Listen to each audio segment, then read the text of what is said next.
प्यारे बच्चों, आज हम लोग क्लास 12th का इकोनॉमिक्स पढ़ेंगे। चैप्टर दूसरा चल रहा है और लेक्चर 16वां होगा। ये चैप्टर बहुत बड़े बड़े हैं। कहने के लिए तो माइक्रो इकोनॉमिक्स में 6 चैप्टर है, लेकिन एक चैप्टर में कम से कम 10 पार्ट इंक्लूड किया है।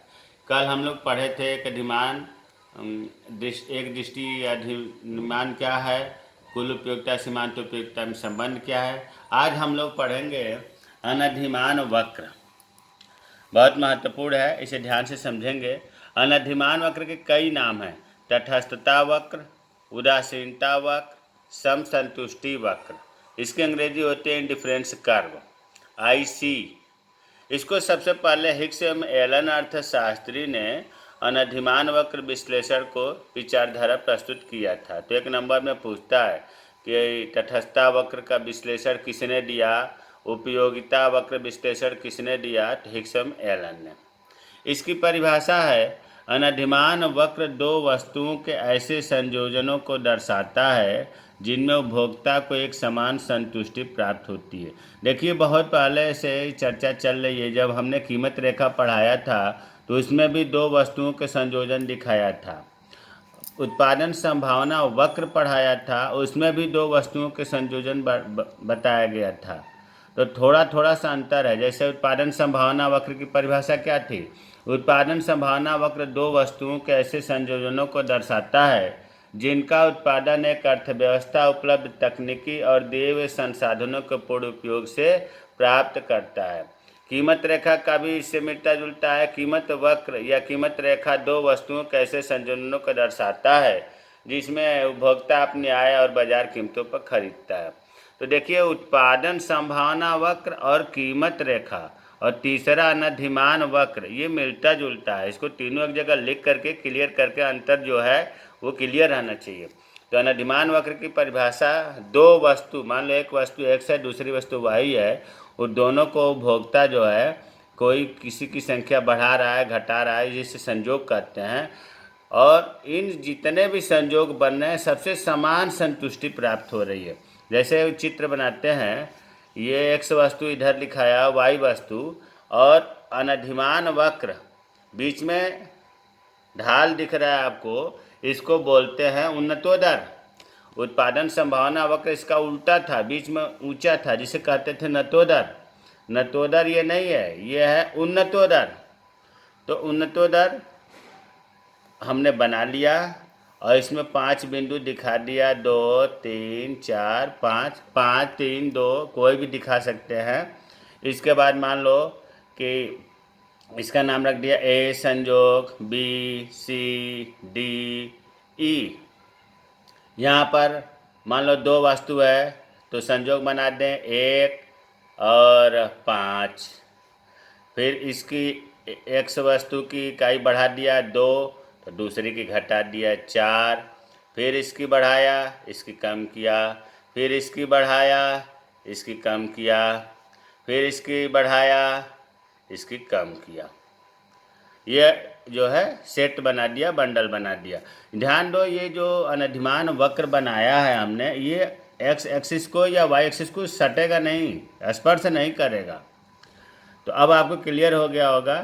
थोड़ा सा उत्पादन संभावना वक्र से ये टैली करते हुए याद हो जाता है। इसमें बता दिया हमने कि बीच में ढाल होता है जिसे उन्नतोदर कहते हैं, और उत्पादन संभावना वक्र में ये ऊंचा होता है। अब आते हैं अनधिमान वक्रों की विशेषताएं। अगर 2 नंबर की परिभाषा पूछे तो इसे बना करके इसे दिखा देना है। इसे दिखाने के लिए अगर इसमें और चाहें तो इसको इस तरह से मिला दो, इन पॉइंटों को, तो और ज़्यादा बढ़िया हो जाएगा। क्योंकि इकोनॉमिक्स में ग्राफ और उदाहरण ही महत्वपूर्ण है, इनके बिना काम नहीं चलने वाला है। तो इस तरह से जहाँ जहाँ दोनों पॉइंट मिल रहे हैं उनको जो है मिला दिया जाता है। ये हो गया। अब आते हैं अनधिमान वक्र की विशेषताएं। अनधिमान वक्र की विशेषताएं 6 हैं महत्वपूर्ण। अभी तो और भी हैं, लेकिन हमने 6 लिखा है। पहला है, अनधिमान वक्र बाएं से दाएं ढालू होता है, या ऐसे भी कहा जाता है कि अनधिमान वक्र दाहिनी और नीचे को झुकता है। देखिए जितने भी विशेषता है ये अलग अलग क्वेश्चन बन जाते हैं। जैसे उत्पादन संभावना वक्र में भी प्रत्येक विशेषताओं का हमने क्वेश्चन बना करके दिखाया था, उसी तरह से इसमें भी प्रत्येक विशेषता अलग अलग प्रश्न बन सकते हैं। तो पहला अनधिमान वक्र बाएं से दाएं ढालू होता है। दूसरा विशेषता है कोई भी अनधिमान वक्र किसी भी अक्ष को स्पर्श नहीं करता। तीसरा अनधिमान वक्र या रेखा एक दूसरे को काटती नहीं है। चौथा अनधिमान वक्र का ढलान मूल बिंदु को उन्नतोदर होता है। पांचवा अनधिमान वक्रों की मूल बिंदु से दूरी संतुष्टि की मात्रा को दर्शाता है। छठा अनधिमान वक्र रेखाएं संतुष्टि को ही उपयोगिता काटने की मात्रा सूचित नहीं करती। अब हम इन एक एक विशेषताओं को विस्तृत पढ़ेंगे। जैसे पहला है उदासीनता वक्र बाएं से दाएं ढालू होता है। प्रश्न पूछ सकता है कि अनधिमान वक्रों की विशेषता बताए तो 6 का वर्णन कर देंगे। अगर केवल ये पूछता है कि उदासीनता वक्र बाएं से ढाए या दाहिनी और नीचे की ओर झुकता हुआ क्यों होता है, तो इसमें समझ लें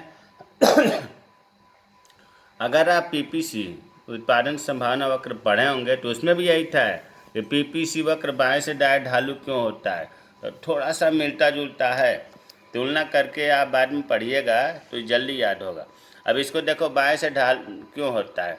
अगर हम यहाँ उदाहरण से देखें तो देखो एक्स वस्तु वाई वस्तु, पहला डिजिट एक्स है दूसरा वाई है। एक्स वस्तु की जब हम एक इकाई बढ़ा रहे हैं तो दूसरे वस्तु की इकाई घटा रहे हैं। देखो यहाँ 1 से 2 हुआ तो ये 5 से 4, इसे कम करना पड़ा। फिर एक्स वस्तु की एक इकाई बढ़ाया तो वाई वस्तु की घटाया। इसी को एक वस्तु के बढ़ाने से दूसरे वस्तु को देखो लिखा है उदासीनता वक्र की मूल मान्यता यह है कि उपभोक्ता को दो वस्तुओं के विभिन्न संयोगों से समान मात्रा में संतुष्टि मिलती है। इसका मतलब यह हुआ कि जितने भी ये संयोग बने हुए हैं ए बी सी डी, सबसे उपभोक्ता को समान संतुष्टि मिल रही है। समान संतुष्टि, समान उपयोगिता, समान तुष्टि गुण, इसे ले या इसे ले या इसे ले, उसे समान संतुष्टि मिल रही है। इसलिए जब कोई व्यक्ति एक वस्तु की मात्रा को बढ़ाता है तो दूसरी वस्तु की मात्रा में उसे कमी करनी पड़ती है। अभी हमने बताया कि एक्स की क्रमशः एक इकाई बढ़ाता जा रहा है तो वाई वस्तु की क्रमशः इकाई घटाता जा रहा है। अतः उदासीनता वक्र बाएं से दाएं ढालू होता है, जिसका ढाल ऋणात्मक होता है। देखो इसमें अनधिमान वक्र लिखा था, इसमें उदासीनता वक्र लिख रहा हूँ ताकि आपके दिमाग में ये बात आ जाए कि उदासीनता वक्र, अनधिमान वक्र और तटस्थता वक्र एक ही चीज़ है। तो अब आपको क्लियर हो गया होगा कि बाएं से दाएं ढालू इसलिए होता है कि एक्स वस्तु की एक अतिरिक्त इकाई बढ़ाने के लिए वाई वस्तु की मात्रा को कम करना पड़ता है, जिसके वजह से उदासीनता वक्र बाएं से दाएं ढालू होता है।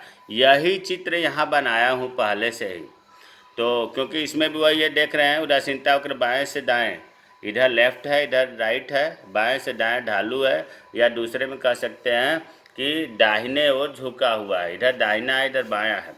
तो अब ये पहला प्रश्न क्लियर हो गया होगा कि उदासीनता वक्र बाएं से दाएं क्यों ढालू होता है। अब जो है दूसरा है कोई भी उदासीनता वक्र किसी भी अक्ष को स्पर्श नहीं करता। देखो अक्ष को अंग्रेजी में कहते हैं एक्सिस। एक चित्र के माध्यम से देखिए कोई भी चीज़ इतना लंबा चौड़ा रटने से काम नहीं चलेगा, इसे तो आप समझिए और उसको अपनी भाषा में व्याख्या करने का आदत डालिए। कोई ये 6ठी 7वीं 9वीं का नहीं है, इंटर का है, इसलिए आप इनको रटने से काम नहीं चलेगा। इनको तो आप चित्र के माध्यम से समझिए और उसको व्याख्या करिए।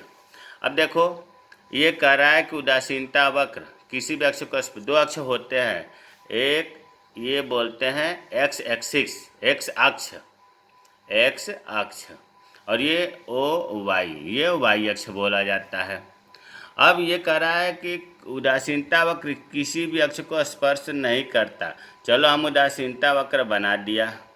देखो ये वाई अक्ष को भी छू नहीं रहा है, एक्स को भी नहीं छू रहा है, ये ध्यान रखना है। ये दो हमने बना दिया। ये मान लो कि अनधिमान वक्र 1 और ये हो गया IC2, है ना, अलग अलग हो गया। तो अब आपको क्लियर हो गया कि ये उदासीनता वक्र की विशेषता है कि ये कोई भी अक्ष का मतलब एक्स अक्ष और वाई अक्ष को छूता नहीं। वही चीज़ लिखा है, कोई भी उदासीनता वक्र किसी भी अक्ष को स्पर्श नहीं करता। क्यों नहीं करता है? देखो, जितने भी अक्ष हैं इनसे अलग अलग उपयोगिता मिलती है, संतुष्टि मिलती है। ये तो क्लियर हो गया कि जितने भी अनधिमान वक्र या उदासीनता वक्र है उनसे अलग अलग मिलती है। अगर ये यहाँ छुएगा, यहाँ मान लो आपने छुआ दिया इसको, तो इसका मतलब ये हुआ, इस उदाहरण पर देखो, अगर यहाँ छुआ दिया तो इसका मतलब हो गया यहाँ क्या बनेगा, 0 और 5, 0 x हो गया, ये y हो गया। तो ऐसा नहीं होता है, मतलब अनधिमान वक्र की शर्तें हैं कि इसमें उपभोक्ता दो वस्तु को जरूर उपभोग करेगा, और आपने अगर यहाँ सटा दिया तो एक वस्तु की इकाई 0 हो जाएगी, इसीलिए x और y पर नहीं सटेगा, क्योंकि दोनों वस्तु के डाटा होना बहुत ज़रूरी है। तो यही चीज़ है कि स्पर्श नहीं करता, क्योंकि अक्ष को स्पर्श करने का अभिप्राय यह होगा कि व्यक्ति एक ही वस्तु की कुछ इकाइयों से संतुष्ट है, जितनी उसे दो वस्तुओं के विभिन्न संयोगों से प्राप्त होती है, परंतु यह मान्यता का विरुद्ध है। तो इन्हें रटने से काम नहीं चलेगा। बस आप ये समझिए कि जो अनधिमान वक्र है, उदासीनता वक्र है, वो अक्षों को नहीं छूता है। क्यों नहीं छूता है? क्योंकि अगर छुएगा तो फिर दोनों वस्तु का उपभोग नहीं हो पाएगा। क्यों नहीं हो पाएगा? जैसे मान लो कब 0 5, तभी तो ये 0 को दिखाने के लिए यहाँ से छुएगा, तो 0 एक वस्तु का ले ही नहीं रहा है, जबकि इसमें दोनों वस्तु का लेना जरूरी है। तो इस प्रकार से आज हमने 2 बताया उदासीनता वक्र की विशेषता। इन्हें आप बढ़िया से तैयार कर लीजिएगा। अभी 4 विशेषता रह गया है। जब तक इन्हें आप परिभाषा नहीं रटेंगे, उदाहरण नहीं समझेंगे, अगला भी नहीं समझ में आएगा।